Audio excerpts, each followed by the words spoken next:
خداوند یسوع مسیح کے عظیم نام میں آپ تمام عزیزوں کو پادری ایمانوئل نذیر کا سلام پہنچے۔ میرے عزیزوں،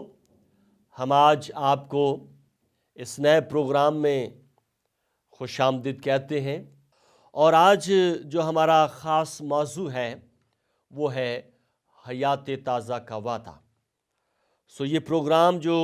ہم آپ کی خدمت میں پیش کر رہے ہیں یہ ہے کلام مجسم ہوا۔ آئیے ہم خداوند کے مقدس کلام کی طرف بڑھیں۔ جو آج تلاوت آپ کے سامنے پیش کی جائے گی وہ ہوسیہ کی کتاب سے ہے۔ ہوسیہ 6 باب، اس کی پہلی آیت سے 3 آیت تک ہم تلاوت کریں گے۔ یہاں پر یوں لکھا ہے، آؤ ہم خداوند کی طرف رجوع کریں، کیونکہ اسی نے پھاڑا ہے اور وہی ہم کو شفا بخشے گا۔ اسی نے مارا ہے اور وہی ہماری مرہم پٹی کرے گا۔ وہ 2 روز کے بعد ہم کو حیات تازہ بخشے گا اور تیسرے روز اٹھا کھڑا کرے گا، اور ہم اس کے حضور زندگی بسر کریں گے۔ آؤ ہم دریافت کریں اور خداوند کے عرفان میں ترقی کریں۔ اس کا ظہور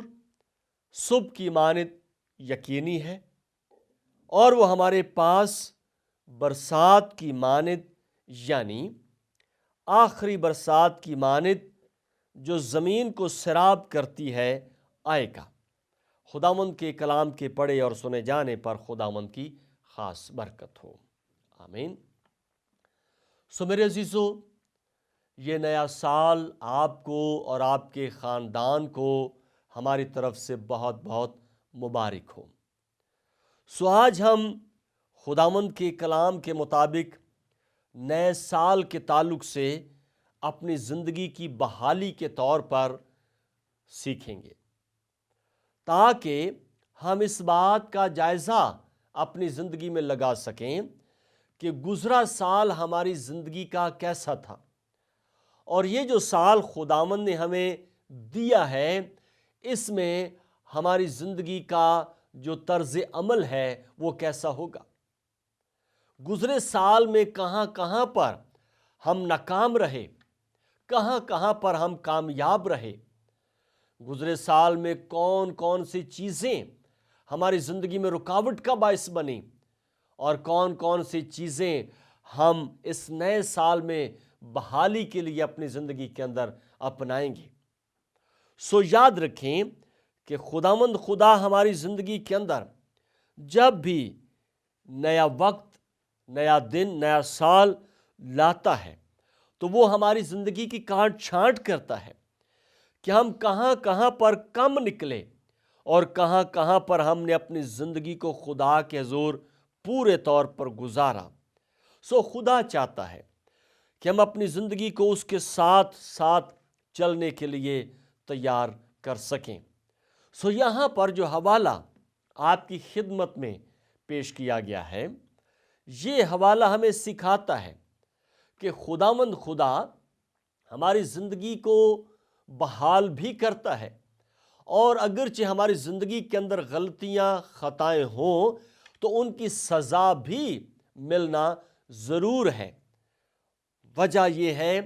کہ خداوند خدا اپنے عدل اور انصاف میں سچا اور عادل ہے۔ یہاں پر بنی اسرائیل قوم نے اپنی پچھلی زندگی میں خدا کے احکامات کو رد کیا، گناہوں میں زندگی گزاری،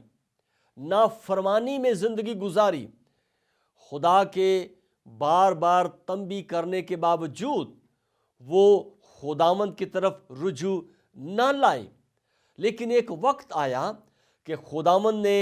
ان کی ان خطاؤں کے سبب سے انہیں سزا دی، اور سزا یہ تھی کہ خداوند نے انہیں اسور کے قبضہ میں کر دیا۔ اور جب یہ اسور کے قبضہ میں چلے گئے تو یہ اپنی غلطیوں کا، اپنی خطاؤں کا، اپنے گناہوں کا اقرار کرنے کی بجائے خداوند خدا پر الزام لگا رہے تھے، اور خداوند خدا کی طرف اپنی ساری جو باتیں ہیں وہ بیان کر رہے تھے، اور یہ سوچتے تھے کہ خداوند نے ہمیں مارا ہے، خداوند نے ہمیں پھاڑا ہے، خداوند نے ہمیں ہلاک کیا ہے، بجائے اس کے کہ وہ اپنی خطاؤں اور اپنے نافرمانی کے اعمال پر غور کریں، بلکہ جب انہیں سزا ملی تو انہوں نے خدا کے اوپر بڑبڑانا شروع کیا، اور چاہیے تھا کہ وہ اپنی غلطیوں کا اقرار کریں اور اپنے اندر جھانکیں کہ خدا نے ایسا ہماری زندگی میں کیوں کیا ہے۔ ضرورت تھی کہ وہ اپنی حالت کو بدلیں اور اس سزا کو خدا کی تنبیہ اور ملامت سمجھ کر قبول کریں، تاکہ ان کے دل کے اندر ندامت کا احساس پیدا ہو، خوف پیدا ہو، تاکہ وہ جانیں کہ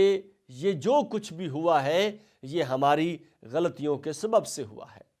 یاد رکھیں کہ یہ آپ کی زندگی کے اندر بھی ایسے مراحل آتے ہوں گے جب آپ خدا سے دور ہو چکے ہوں اور اپنی خطاؤں اور گناہوں میں زندگی گزار چکے ہوں، خدا کے احکامات کو آپ رد کر چکے ہوں، لیکن ضروری ہے کہ اس کی سزا خدا آپ کی زندگی کے اندر لائے۔ اس لیے یہاں پر یہ معاملات ہماری زندگی کے اندر آ سکتے ہیں۔ ہو سکتا ہے کہ آپ پچھلے سال میں خدا سے دور رہے ہوں اور آپ نے خداوند کے ساتھ زندگی گزارنے کا شخصی روحانی تجربہ نہ کیا ہو، اور آپ بہت ساری مشکلات کا شکار رہے ہوں، بہت سارے ایسے معاملات آپ کی زندگی میں آئے ہوں جو آپ کو پسند نہیں ہے، لیکن کیا آپ نے اپنی زندگی پر غور کیا؟ آپ نے اپنے آپ کو چیک کیا؟ کیا آپ خداوند کی طرف رجوع لائے؟ یا آپ نے اس بات کو محسوس کیا کہ یہ جو بھی معاملہ ہماری زندگی میں آیا ہے ہماری اپنی ہی کمزوریوں کے سبب سے ہے؟ یاد رکھیں کہ خداوند خدا جب آپ کو ملامت کرتا ہے، سزا دیتا ہے، تو آپ کے لیے معافی کا دروازہ کھلا ہے، اور یہ معافی کس طور پر ہوتی ہے؟ جب آپ اپنے اندر سے اپنی کمزوری کو، اپنی کمی کو محسوس کرتے ہیں، جب آپ دل سے توبہ کرتے ہیں، جب آپ دل سے خداوند کی طرف پھرتے ہیں، تو خداوند آپ کو بحال کرنے کے لیے، خداوند آپ کو اٹھا کھڑا کرنے کے لیے اپنی باہیں پھیلائے ہوئے ہیں۔ بالکل اسی طرح سے جس طرح مقدس لوکا کی انجیل کے 15ویں باب کی 16ویں آیت سے 24ویں آیت تک مصرف بیٹے کی بات ہم پڑھتے ہیں۔ مصرف بیٹا جو کہ گناہوں میں چلا گیا، جو کہ بد چلنی میں چلا گیا، اور اس نے اپنی مرضی سے خدا کے حکموں کے بغیر زندگی گزاری، لیکن اسے یہ معلوم ہو گیا کہ وہ موت کی وادی میں ہے۔ لیکن جب اس نے دل سے توبہ کر لی، دل سے اس نے اپنی خطاؤں کا اقرار کر لیا، تو اس کے لیے بحالی کا اور نئی زندگی کا جو دروازہ ہے وہ کھلا تھا، اور وہ واپس پھرا۔ اس نے خداوند کی طرف رجوع کیا اور اس نے کہا کہ میں اپنے باپ کے گھر میں واپس جاتا ہوں۔ یاد رکھیں کہ آپ کو اور مجھے اپنے باپ کی طرف لوٹنے کی ضرورت ہے، اور جب ہم توبہ کر لیتے ہیں تو خدا ہمارے گناہوں کو مٹانے کی قدرت رکھتا ہے۔ وہ ہمارے گناہوں کو پھر یاد نہیں کرتا، بلکہ ہمیں اپنے بیٹے اور بیٹیاں ہونے کا حق بخش دیتا ہے۔ اس لیے مصرف بیٹا جب واپس لوٹتا ہے تو اس کا باپ اسے گلے لگاتا ہے، نئی پوشاک پہناتا ہے، اس کے ہاتھ میں انگوٹھی پہناتا ہے اور اس کے لیے خوشی مناتا ہے۔ یہی طریقہ کار بائبل مقدس میں خدا کا ہے۔ جب ہم خدا کی طرف لوٹتے ہیں تو ہم نئے بن جاتے ہیں، تازہ ہو جاتے ہیں، بحال ہو جاتے ہیں، اور خداوند کی بادشاہت کے لیے اپنے آپ کو پیش کر دیتے ہیں۔